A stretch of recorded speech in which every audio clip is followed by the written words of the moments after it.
Welcome to a prismatic look at K-8 change, layering DisCrit and disability studies over educational change. We have quite the research team. I am Dr. Marni Fisher, and with me is Dr. Kimiya Sohrab Maghzi from the University of Redlands. Prismatic inquiry suggests that education is a complicated, wicked problem. At a time when authoritarian voices seek to reduce the presence of traditionally minoritized populations, cut funding and support for education, and attack universities and research, this study centers the voices of educators and special education while pointing out why diversity matters. The purpose of this study was to layer the findings of several smaller studies in order to examine a charter K-8 school's focus on change that improved inclusion while implementing restorative practices.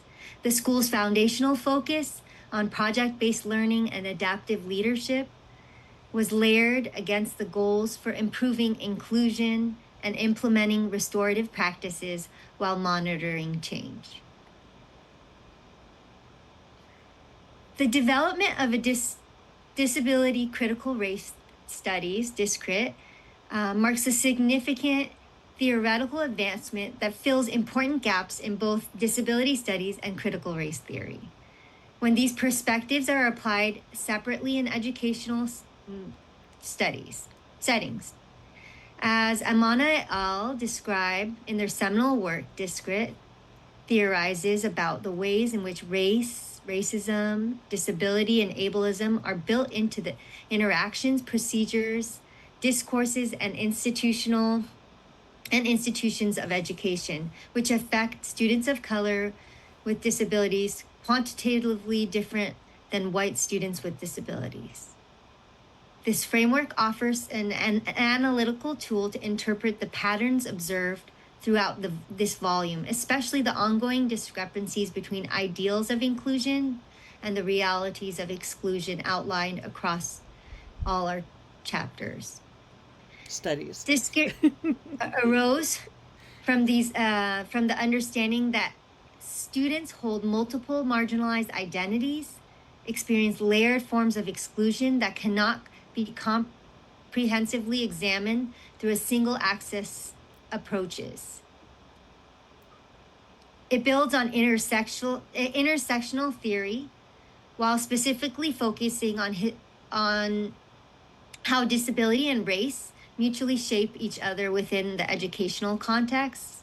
And as Frary and Connor have noted, disability has historically been used to justify the exclusion and oppression of people of color, while racial categories have been used to pathologize and disable entire populations. This historical intertwining continues to influence contemporary educational practices in ways that conventional inclusion models often overlook. So we look at basically different models of disability, the medical model, the social model, and systemic change. We want to shift from the medical model of disability to a social model, which emphasizes modifying the learning environment to meet student needs rather than just trying to fix students into existing settings. Achieving this shift requires more than just superficial adjustments. It really necessitates a, quote, fundamental overhaul of educational structures rather than the mere accommodations within the current system, Connor and Valet say. There are challenges encountered in implementing DSE-informed practices, highlight the strong institutional resistance to paradigm shifts.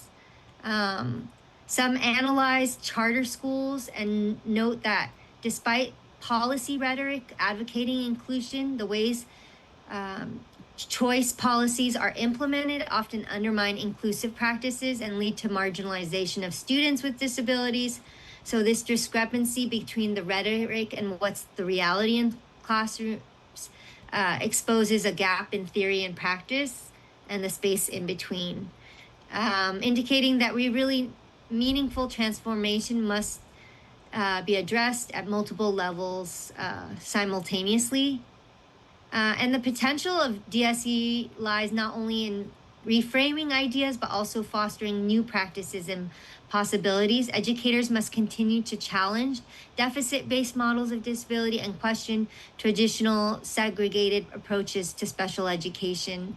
These acts of resistance, guided by DSE principles, create spaces for possibility, moments of when alternative educational approaches can be imagined and reimagined and enacted. However, DSE scholars increasingly acknowledge that individual acts of resistance, while vital, cannot dismantle systemic barriers without broader systemic and structural changes. And effective implementation of inclusive education requires committed leadership, that prioritize equity and challenge established norms. This responsibility really extends beyond individual administrators to involve systemic leadership that coordinates efforts across multiple levels to dismantle ableist frameworks. Prismatic theory expands on Deleuze and Guattari's concept of rhizomatic theory, suggesting that it's important to map a phenomenon rather than merely retracing previous paths. Furthermore, the prismatic lens embraces this layered approach in order to deterritorialize arborescent paradigms. This study brought together a team of scholars to examine a series of smaller studies that emerged out of a K-8 school's self-study. Each subset study offers theoretical and practical applications while highlighting key ideas and practices, engaging in different research practices along the way. At the end, the scholars examine the overall results, layering the findings through narratives that implement DisCrit, contemporary DSE, and prismatic lenses. The narratives were then shared with the team to assess truth and trustworthiness.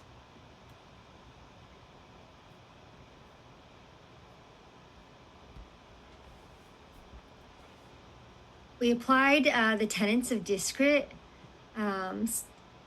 and this suggested 7 key areas of focus. These played out in both positive and negative ways for schools implementation of restorative practices and inclusion. First, recognizing how racism and ableism operate interdependently as a hidden system and systemic undercurrent that promotes normalcy. Phenomenological interviews with school leaders identified that labeling practices serve both racist and ableist functions. Second, valuing intersectional identities. DisCrit challenges how education forces students to prioritize a single aspect in order to receive services and supports. Perspective taking supports, understanding the whole child, which increases both student and teacher success. Third, race and ability are social constructions, and these are psychological and material effects of from labeling, which highlights the contradictions between restorative practices goals to separate individuals from the behavior, and how schools disproportionately discipline students through pathologized and racialized lens. And then fourth, DisCrit centers traditionally marginalized populations, recognizing how the perspectives from individuals experiencing multiple oppressions offer insights into systemic inequity, which is displayed through the voices of leaders and teachers within the special education, but fails to address issues associated with race. And then fifth, the legal and historical facets of disability and race are used to aggregate and disaggregate populations, denying them rights, which is exemplified in the school to prison pipeline, and which is also discussed by Fisher et al. 6, whiteness and ability function as a form of property and gains for people with disabilities. 7, who largely emerge out of white middle class advocacy and fail to serve the needs of actual disabled students of color, and highlighted by leadership reflections on whiteness and privilege. And finally, DisCrit requires activism while supporting all forms of resistance. This aligns with the school's transformative orientation, rejecting reformist approaches to maintain existing power structures under a progressive illusion, and integrating the DSE perspective reveals patterns often that are hidden, restorative practices that, quote, separate the individual from the behavior, end quote, raises question of whether this process actually addresses ableist pathologizing. And the discussion of professional learning communities promotes inquiry into those whose knowledge counts, who doesn't, while research participants include disabled individuals and specialists. The question of centering disabled voices remains unasked. Booty et al. Celebration of authentic project-based learning promotes DSE to consider what projects are inclusive and whether disabled students' interests are validated, are heard, are recognized.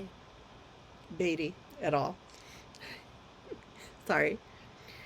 Okay, so for spaces of divergence, constant vigilance is needed to support minoritized individuals when education has structures that are calcified into exclusion.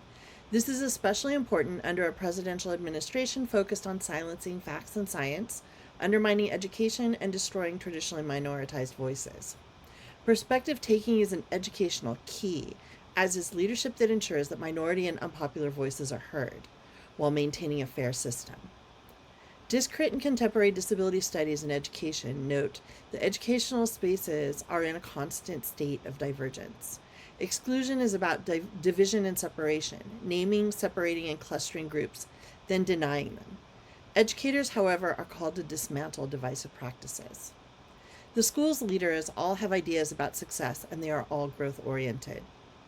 However, one was frustrated by slow growth, where children get lost in the system, while others were more positive, looking forward through small successes.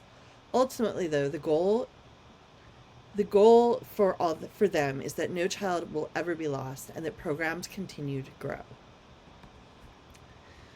There are benefits to adaptive leadership's person-centered approach, which offers democratic elements.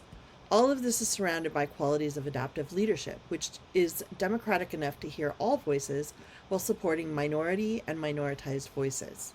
Furthermore, adaptive leadership naturally aligns with professional learning communities with a person-centered approach, focus on local context, collaboration, democratic engagement, and reconciliation for conflict resolution. These traits also work well with how restorative practices call for restorative leadership. The leadership model must also be in alignment with the PLC, professional learning communities, for effective PLC development. Similarly, the leadership must be in alignment with restorative practices while including all perspectives. Furthermore, this person-centered focus needs to be embedded throughout the school as part of the campus culture at all levels. Nearly 25 years ago, Elliot Eisner suggested that what schools need: deep conversations, higher level thinking skills, authentic problem solving, and curriculum that would be driven by student interest. Students own their learning while promoting, celebrating, and exploring their voices. This learning should focus on a universal design where every child can be successful. Most importantly, this type of education results in learning that carries beyond the classroom and the school.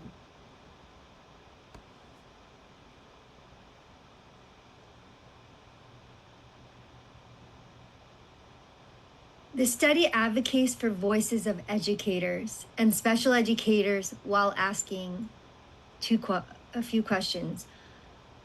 When looking through the 7 tenets of DisCrit, what practices do we see highlighted in schools?